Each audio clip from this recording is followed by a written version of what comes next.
সবাইকে জয় যিশু। আজকে নতুন আবার একটা ভিডিও নিয়ে এসেছি আপনাদের সামনে। ভিডিওটা শুরু থেকে দেখতে থাকুন। আজকের কন্টেন্টটা হচ্ছে যে যিশু যোসেফ, মানে ছিল যিশুর পিতা যোসেফ, তার নাম রাখলেন যিশু।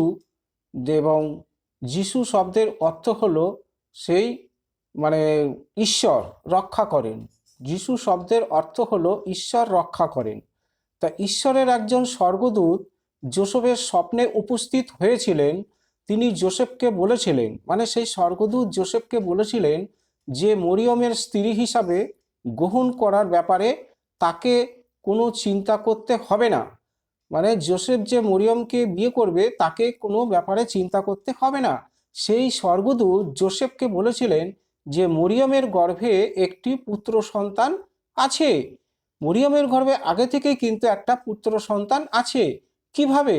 স্বয়ং ঈশ্বর পবিত্র আত্মার মাধ্যমে ওই কুমারী মেয়েকে গর্ভবতী করে জন্ম দিয়েছিলেন, মানে গর্ভবতী করে রেখেছিলেন। মানে ওই মরিয়মের সাথে কিন্তু যোসেফের বাগদত্তা ছিল, মানে আগেই কিন্তু বিয়ের কথাবার্তা হয়েছিল। তাই সেই স্বর্গদূত যোসেফকে বলেছিলেন যে মরিয়মের গর্ভে একটি পুত্র সন্তান আছে। যোসেফ সেই শিশুর নাম দেবেন যিশু। যোসেফ সেই শিশুর নাম দেবেন যিশু, যার অর্থ ঈশ্বর রক্ষা করেন। যিশু সেই সকলকে, মানে সেই সমস্ত মানুষকে তাদের পাপ থেকে মুক্তি দেবেন যারা তার উপর বিশ্বাস রাখবে।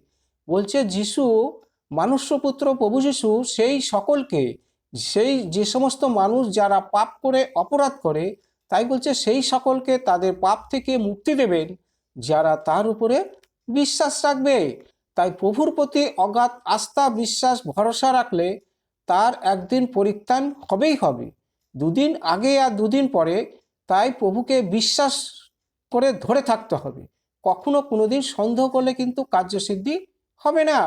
তাই যিশু সেই সকলকে, মানে সেই সমস্ত পাপী এবং অপরাধীকে সকলকে পাপ থেকে মুক্তি দেবেন যারা তার উপরে বিশ্বাস রাখবে। মানে প্রভুর উপরে বিশ্বাস রেখে যারা চলবে সেই সকলকে তিনি পাপ অপরাধ থেকে কিন্তু মুক্তি দেবেন। যোসেফ ঈশ্বরের কথা শুনলেন, মানে ঈশ্বরের সেই স্বর্গদূতের কথা শুনলেন, তিনি মরিয়মকে বিবাহ করলেন। সেই মতো মরিয়মকে বিবাহ করলেন। মরিয়ম যখন একটি পুত্র সন্তানের জন্ম দিলেন, যোসেফ তার নাম দিলেন যিশু। এই যিশু নামটা কোথা থেকে আসলো? এই যিশু নামটা এসেছিল দাউদ কুলের বংশ থেকে। যিশু শব্দের অর্থ ঈশ্বর যাকে রক্ষা করেন। আগেই আমরা পড়লাম। তাহলে যিশু শব্দের অর্থ হলো ঈশ্বর যাকে রক্ষা করেন, সেই নাম হলো যিশু। এই নামটা এসেছিল দাউদ কুলের বংশ থেকে। দাউদ মানে ছিল খুব, মানে ধার্মিক ব্যক্তি।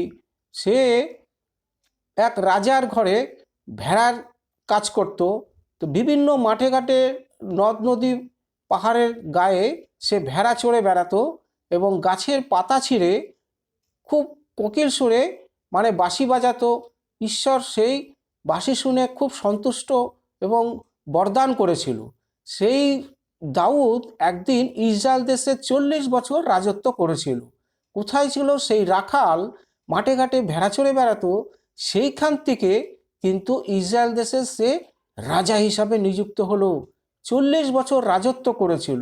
শুধু প্রভুকে খুব বিশ্বাস করত, প্রভুর প্রতি অগাধ আস্থা, ভরসা, বিশ্বাস ছিল এবং ভক্তি ছিল। মানে যে যত প্রভুকে ভক্তি শ্রদ্ধা করবে, মন প্রাণ অন্তর দিকে প্রার্থনা করবে এবং প্রার্থনার মাধ্যমে প্রভুর কাছে চাইতে থাকবে, তার তত পরিত্রাণ খুব তাড়াতাড়ি এবং সন্নিকট। তাই প্রভু কহেন, তোমরা কখনো কোনো দিন আমাকে সন্দেহ করো না, শুধু বিশ্বাস করো। তোমার বিশ্বাসের প্রার্থনার দ্বারাই তুমি কিন্তু পরিত্রাণ পাবে এবং অনন্ত জীবন লাভ করবে। আমাকে ধরে থাকো, ভক্তি শ্রদ্ধা করো, তোমার ভক্তিতে তুমি মুক্তি পাবা। তাই প্রভুকে কহেন, আমার প্রতি আস্থা, ভরসা, বিশ্বাস রেখে প্রার্থনা করণার্থে তোমরা চাওয়া পাওয়া থেকে কখনো কোনো দিন বঞ্চিত হবে না। কারণ আমি স্বর্গ থেকে পৃথিবীর বুকে এসেছিলাম মানুষ স্বরূপে, দান করতে এসেছি। আমি তোমাদের কাছে কিছু চাইতে আসিনি, বলিদান চাইতে আসিনি, বলিদান দিতে এসেছি। যে আমার শরীরের রক্ত দ্বারা পৃথিবীর বুকে বসবাসকারী সমস্ত মানুষের পাপ মোচন করণার্থে মানে সমস্ত পাপ আমি নিজের স্কন্ধে তুলে নিলাম, যাতে পৃথিবীর বুকে বসবাসকারী মানুষ জানতে পারে যে একমাত্র প্রভু ছাড়া আমরা কিন্তু পরিত্রাণপ্রাপ্ত হব না এবং অনন্ত জীবন লাভ করতে পারবো না। এবং প্রভু কহেন, আমার যেরকম পুনরুত্থান হয়েছিল শেষকালে তোমাদেরও কিন্তু আমার মতো তোমাদেরও পুনরুত্থান হবেই হবে। তোমরা শুধু বিশ্বাসের প্রার্থনা করো। বিশ্বাসের জায়গায় অবিশ্বাস যেন অন্তরে কখনো প্রবেশ না করে, কারণ এগুলো শয়তান মানুষের মনকে বিচলিত করে, মনকে দুমনা ভাগ করে দেয় যে প্রভুর কাছে এসে কি লাভ, আগেই তো ভালো ছিলাম, কিছু তো পাচ্ছি না, কিছু তো আমি তো হাতে হাতে প্রমাণ পেলাম না। তা এইরকম কখনো কিন্তু বিকৃতি কথা কখনো সন্দেহ করতে নেই। তোমার মন প্রাণ অন্তর হৃদয় দিয়ে তুমি প্রভুর কাছে ডাকতে থাকো, প্রার্থনা করতে থাকো, দেখবা ঠিক একদিন না একদিন প্রভু স্বর্গদূত পাঠিয়ে তোমাকে সমস্ত দুঃখ কষ্ট পাপ অপরাধ থেকে মোচন করবেই করবে। আর বিভিন্ন মানে মণ্ডলীর যে যারা পাস্টারজি আছে, মানে পালক আছে, তাদের সাথেও আপনি যোগাযোগ করতে পারেন, তাদের কাছেও সমস্ত সমস্যার কথা তুলে ধরবেন। সমস্যা থাকলে সমাধান আছে, আর সব সমস্যার সমাধান প্রভু যিশুর কাছেই আছে। দেখবেন সেই সমস্ত মণ্ডলীর পালকরা আপনার নামে প্রভুর কাছে প্রার্থনা করবে। বিভিন্ন বিশ্বাসী ভাই বোন আছে, মানে প্রভুর শিষ্য আছে, তাদের কাছেও আপনি সমস্ত কথা শেয়ার করতে পারেন, তারাও আপনার নামে কিন্তু প্রভুর কাছে প্রার্থনা করবে।